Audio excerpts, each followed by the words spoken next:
This is a great little cake to share with friends on an afternoon. Think a classic carrot cake, but with a twist.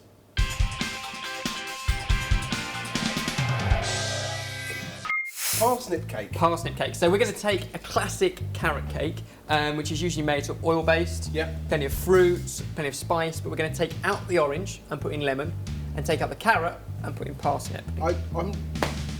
I'm confused. Trust me on this, trust me on this. We're going to start with the lemon because we need that in just a second. So if you can just zest the lemon onto the board, and then we're going to squeeze the juice into our sultanas. So sultanas are dried fruit, and this is just putting in a little bit of liquid just to start to rehydrate them. They're going to turn back into grapes? Not quite. Going to rehydrate, but not that much. Right, okay. We'll move on to our parsnips. Now these are obviously the basis of the dish. So there's your peeler. Yep. But if you can just peel our parsnips, and then while you're peeling that, I'll get on with the basis of our cake. Obviously you can do it in a bowl, but mix is just fine. We're going to put 3 eggs into our mixer. 1,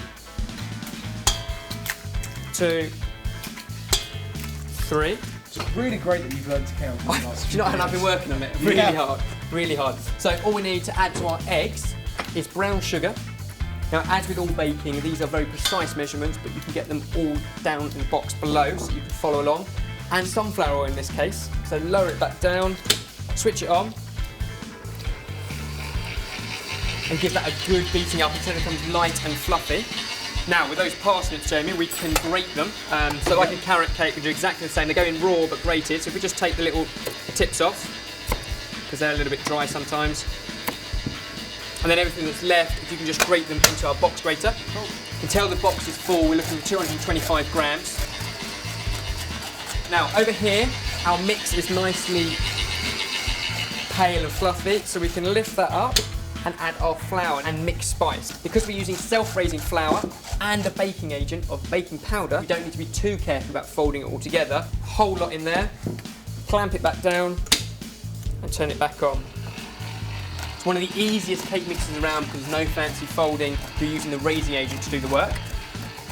Now at this point, our lemon zest you did so carefully earlier on can go in with our parsnips. Both the parsnips, the lemon, the sultanas and the lemon juice can all go into our cake mix. So we'll lift like this, and then one final mix. And that is our cake mix ready to go. We're going to use a silicone mould because it's easy to turn it out afterwards. Yep. If not, just line a greaseproof tray, okay? Here we go. Pour the whole thing into our cake tin. Nice. Beautiful. Give it a quick shake so that it's nice and level. And then Jamie, if you can pop that into our oven, it needs 170 degrees for 50 minutes. And meanwhile, we can make our parsnip crisps. Jamie, you've kindly left us 1 parsnip for our crisp. So this is just a garnish, completely optional, but I really like it. If we just make strips using our peeler, so we guarantee that they're really thin. So just to rewind a second. Yep. We're making a cake out of parsnips. Correct. And we're putting parsnip crisps with it. Correct. So all we need is another baking tray, just lined with some greaseproof paper. Yep. And if you can just help me lay all those out, we don't need any extra sugar or oil, because they've got very natural sugars in them anyway. Okay. We'll lay loads of those out across. Now they need to go into the same oven as the cake for the last 20 minutes of cooking, but meanwhile we can do the final step of this dish, which is our cream cheese frosting. There's nothing wrong with that. So that's cream cheese, butter, and if you can just beat those together. Okay. And then the bit that always ends up in a cloud of dust, but carefully fold in our icing sugar. So then when our cake has come out of the oven, had a chance to cool, our parsnip crisps are crisp, and our frosting's done, we can put the whole thing together to form our afternoon treat.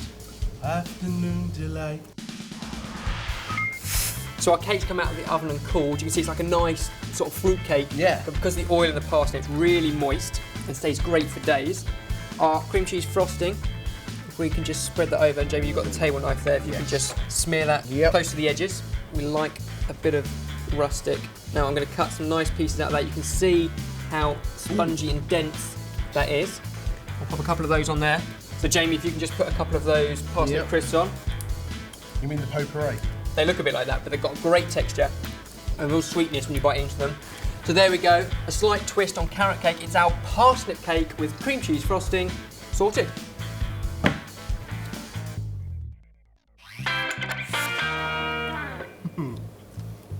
They're really good. You wouldn't know there's parsnip in it, I don't want to sound surprised, but that is really good. but it's really sweet. The crisps, they're lovely and sweet.